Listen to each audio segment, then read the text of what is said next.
आप लोगों को कटोरा दे के भिखारी बना रहे हैं। ये बहुत बड़ा गलत काम। एक भी स्कीम मोदी जी की पूरी नहीं हुई। छोटी सी छोटी की ट्रेन दिखाने का काम भी, ट्रेन की झंडी दिखाने का काम मोदी जी करते। ट्रेन कोई चला के गया, झंडी ये दिखाते हैं। बिल्डिंग कोई बना के गया, पत्थर। मैंने अगर 10 करोड़ लोगों को रोजगार देते 15,000 रुपये महीने का, मैं हमेशा पूरी जिंदगी अमित शाह और मोदी जी की बिल्कुल मोदी जी को 1 साल के अंदर आप 10 करोड़ का रोजगार दे दीजिए, 15,000 रुपये महीने का, और बता दीजिए डाटा के मैंने इन लोगों को रोजगार दिया। उनके नामों की सूची जारी कर दीजिए इलेक्शन से इलेक्शन की सूचना से पहले 1 महीने पहले जारी कर दीजिए। मैं आपको वोट दूंगा, आपके लिए प्रार्थना करूंगा, आपके लिए प्रचार करूंगा कि आपको वोट दिया जाए। मोदी जी के लिए प्रचार करेंगे? बिल्कुल। अगर मोदी जी 10 करोड़ लोगों को अगले 1 साल में रोजगार देते, मैं उनके लिए प्रचार करूंगा। अभी तो आप कमियां गिना रहे हैं आपके। नहीं, देखिए सवाल ये नहीं है। सवाल ये है कि मैं कह रहा हूँ कुछ नहीं किया। अगर 1 साल के अंदर 10 करोड़ लोगों को रोजगार दे देते हैं, 15,000 रुपये महीने का, ज़्यादा बात नहीं कर रहा मैं, 10 करोड़ लोगों को 15,000 रुपये महीने का रोजगार दे दें, मैं मोदी जी के भक्त हो जाऊंगा। नमस्कार, मैं आपके साथ औरंगजेब चौधरी फिलहाल मैं मौजूद हूं सुप्रीम कोर्ट में, और हमारे साथ बातचीत करने के लिए सुप्रीम कोर्ट के सीनियर लॉयर वीवी गौतम हमारे साथ मौजूद हैं। जिस तरीके से राहुल गांधी को लेकर विवाद बढ़ता ही जा रहा है, फिर से जो है सावरकर के जो पोते हैं उन्होंने उन पे जो है केस कर दिया है। सर, किस तरीके से देख रहे हैं पूरा मामला जो है, राहुल गांधी और ज्यादा फंसते हुए नजर आ रहे हैं? देखिए क्या होता है ना, जब एक आप सच्चाई की लड़ाई लड़ते हैं, अब लड़ाई लड़ते हैं तो बहुत सारी विचारधाराओं की लड़ाई होती है यहाँ। तो एक सावरकर जी की विचारधारा है, एक महात्मा गांधी की विचारधारा है, एक संघ की विचारधारा है, आरएसएस की विचारधारा है, एक हिंदू महासभा की विचारधारा थी। तो जो योगी निकल के आए हिंदू महासभा की विचारधारा से, शिवसेना जो मानती है सावरकर जी की विचारधारा को मानती है, कांग्रेस जो पूरा है और देश के जो एक माइल्ड तबका है वो महात्मा गांधी की सत्य और अहिंसा की विचारधारा को मानता है। तो जहाँ विचारधारा टकराती हैं, तो विचारधाराओं के टकराव से कहीं ना कहीं इस टाइप के बयान निकलते हैं। और चूँकि राजनीति हमारे पिछले 20 साल में इस तरीके की हो गई है, ये पहले चीज़ें नहीं आती थी। लेकिन वैचारिक तौर पे अगर किसी के बीच में मतभेद है तो लोग अपनी बात को कह सकते हैं, और कहने में कोई बुराई भी नहीं है। लेकिन इसमें एक कोशिश ज़रूर करना चाहिए, वो चाहे राहुल गांधी हो, चाहे हमारे प्रधानमंत्री जी हो, या कोई भी सत्ता पक्ष या विपक्ष का व्यक्ति हो, उन्हें व्यक्तिगत आक्षेप से, और ख़ासतौर से उन नेताओं के की अपनी अपनी एक भूमिका थी। महात्मा गांधी जो पूरे, जैसे मैंने अभी बोला कि राहुल गांधी एक अगले परिवर्तन की बहुत बड़ी धुरी बनने वाले हैं, तो महात्मा गांधी उस समय उस पूरे परिवर्तन की धुरी थे, और उस पूरी परिवर्तन के महानायक थे, और इतने बड़े महानायक थे कि शायद विश्व के इतिहास में उनसे बड़ा कोई महानायक नहीं हुआ जिसने एक शांतिपूर्ण तरीके से इतने बड़े साम्राज्य को पराजित किया हो। तो इसी तरीके से ये विचारधाराओं का टकराव है। अब आपका कहना है कि 2024 में राहुल गांधी के उससे परिवर्तन होने वाला है? हाँ, मुझे तो ऐसा लगता है कि वो जिस रास्ते पे चल रहे हैं, क्योंकि देखिए आज भी अगर हम देखें, अगर हमारे देश की आबादी 140 करोड़ है, अगर आप लोगों से निष्पक्ष तरीके से बात करें, आज तो मीडिया दिखाता नहीं है क्योंकि सारा मीडिया सरकार के हाथ में बिका हुआ है, तो लोगों की जनरली राय ये होगी कि सत्य अहिंसा का तरीका सबसे अच्छा है, गांधी जी की विचारधारा सबसे अच्छी है। क्योंकि क्या है ना, देखिए हमारी जो आज़ादी आई गांधी जी की विचारधारा से आई, बाकी छोटी छोटी लहरें चलती रहती थी। एक सावरकर जी की एक अपनी लहर थी, जिस हिंदू महासभा एक्चुअली उन्होंने स्थापना की, और योगी उसी हिंदू महासभा के प्रोडक्ट हैं, आज बीजेपी के साथ हैं।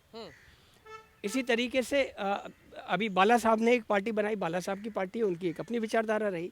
तो विचारधारा होना तो एक अच्छी बात है, विचारधाराओं में टकराव भी होता है। लेकिन किसी का शब्दों से अपमान करना ये तो गलत है ना। सावरकर के पोते ये कह रहे हैं कि हमारे देखिए माफी वीर बोला जा रहा है, बार बार अपमान किया जा रहा है। मैं देखिए ये कहता हूँ कि ये तो देखिए मैं इस मामले में कोई राय जाहिर नहीं कर सकता।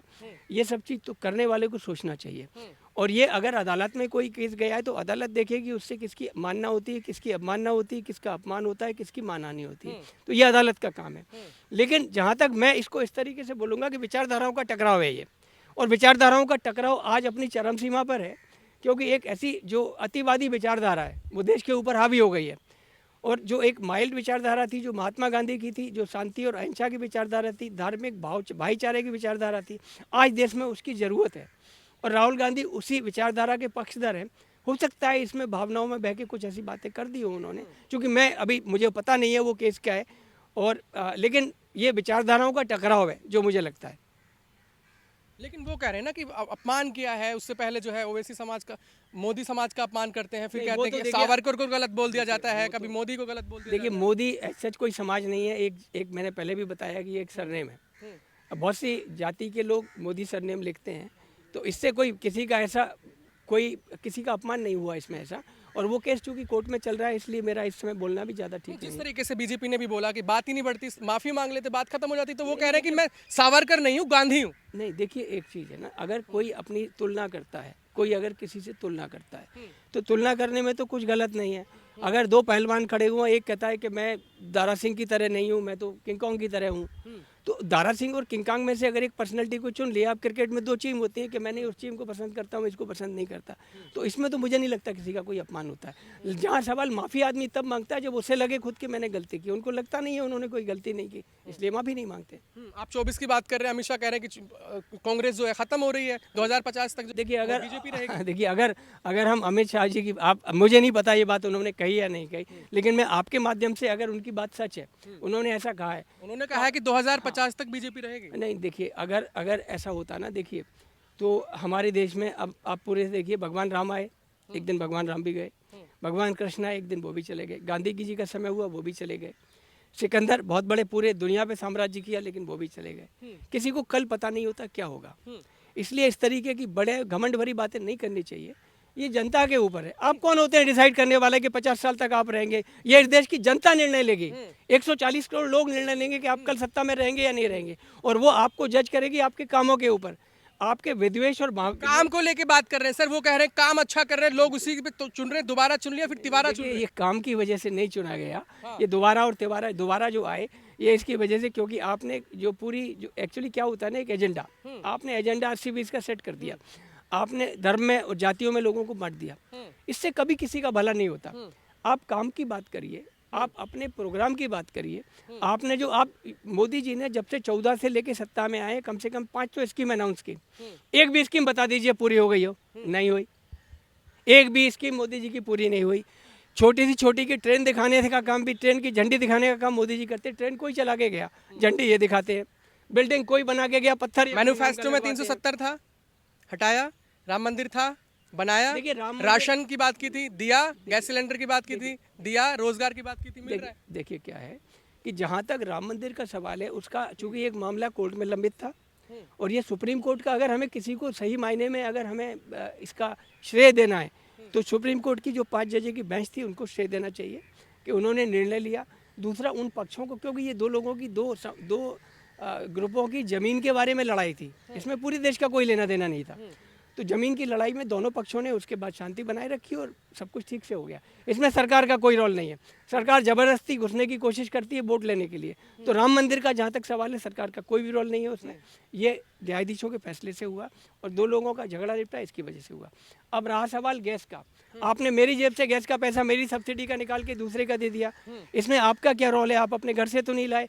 5 किलो अनाज है, वो भी उनकी अपनी कमाई है, जीएसटी देते हैं, पैसे देते हैं। आज अगर एक आदमी 1000 रुपये कमाता है और 1000 रुपये में से अगर वो 18% जीएसटी देता है तो 180 रुपये उसका गया, आप उसका पैसा ही उसको वापस कर रहे हो, तो सरकार का कोई श्रेय नहीं है इसमें। सरकार को श्रेय मिलता अगर सरकार ने नौकरी दी होती, सरकार को श्रेय मिलता अगर महंगाई घटती, सरकार को श्रेय मिलता अगर पेट्रोल में आप लूट रहे हैं। आज भी पेट्रोल का दाम अगर सरकार इंटरनेशनल रेट लगा लिए जाएं, आप अगर ड्यूटी कम करते तो 50 रुपए से ज़्यादा पेट्रोल नहीं होना चाहिए, 40 से ज़्यादा डीजल नहीं होना चाहिए। आप तो लोगों की जेब पे डकैती डाल, वो कह रहे हैं 2014 के बाद असली विकास हुआ है, देश कहाँ से कहाँ पहुँच गया। डकैती, आप ये तो आपके सामने है, आपकी अपनी गाड़ी में पेट्रोल भराते हैं, डीजल भराते हैं, आपको पता है ना, डीजल आज 50 का 40 का होना चाहिए, पेट्रोल 50 का होना चाहिए। ये काम अगर करते तो डेफिनेटली लगता है काम किया, लेकिन लोगों में झगड़े की भावना, लोगों को धर्म के नाम पे हिंदू मुसलमान करके लड़ना, ये कोई विकास नहीं है। चलिए आखिरी सवाल में 5 किलो अनाज बांट देना, ये आप लोगों को कटोरा दे के भिखारी बना रहे हैं, ये बहुत बड़ा गलत काम है। आप लोगों को रोजगार दीजिए, 15,000 महीने का कम से कम रोजगार दे दीजिए, लोग खुश होंगे। मैं खुद आपकी चरणों को धो के पी लूँगा अगर आप 15,000 का, इस देश के 100 करोड़ लोगों को अगर आप 15,000 रुपये महीने का रोजगार दे देंगे। मैं अमित शाह की पूरी ज़िंदगी वंदना करूँगा, मोदी जी की वंदना करूंगा अगर वो 15,000 का रोजगार 100 करोड़ लोगों को दे दे। चैलेंज कर रहे हैं मोदी जी? बिल्कुल चैलेंज कर रहा हूँ कि अगर वो 100 करोड़ लोगों को अगले 1 साल में 100 ना दे, 1 साल अभी भी बचा हुआ है, अगर 10 करोड़ लोगों को रोजगार दे दे 15,000 रुपये महीने का, मैं हमेशा पूरी जिंदगी अमित शाह और मोदी जी की, सुप्रीम कोर्ट के वकील वीवी गौतम बिल्कुल चैलेंज कर रहे हैं मोदी जी को। बिल्कुल मोदी जी को 1 साल के अंदर आप 10 करोड़ का रोजगार दे दीजिए 15,000 रुपये महीने का, और बता दीजिए डाटा के मैंने इन लोगों को रोजगार दिया, उनके नामों की सूची जारी कर दीजिए इलेक्शन से इलेक्शन की सूचना से पहले 1 महीने पहले जारी कर दीजिए। मैं आपको वोट दूंगा, आपके लिए प्रार्थना करूंगा, आपके लिए प्रचार करूंगा कि आपको वोट दिया जाए। मोदी जी के लिए प्रचार करेंगे? बिल्कुल, अगर मोदी जी 10 करोड़ लोगों को अगले 1 साल में रोजगार देते, मैं उनके लिए प्रचार करूंगा। अभी तो आप कमियां गिना रहे हैं, आप कह रहे हैं मैं नहीं, मोदी जी देखिए हाँ। सवाल ये नहीं है, सवाल ये है कि मैं कह रहा हूँ कुछ नहीं किया। अगर 1 साल के अंदर 10 करोड़ लोगों को रोजगार दे देते हैं, 15,000 रुपये महीने का, ज़्यादा बात नहीं कर रहा मैं, 10 करोड़ लोगों को 15,000 रुपये महीने का रोजगार दे दें, मैं मोदी जी के भक्त हो जाऊंगा। वो वाला ब्लाइंड वाला भक्त नहीं, मैं इनकी नीतियों की तारीफ करूंगा कि हाँ आपने एक चीज़ बोला कर दिया, क्योंकि आज तक इनका रिकॉर्ड ये जो बोला वो कभी नहीं किया।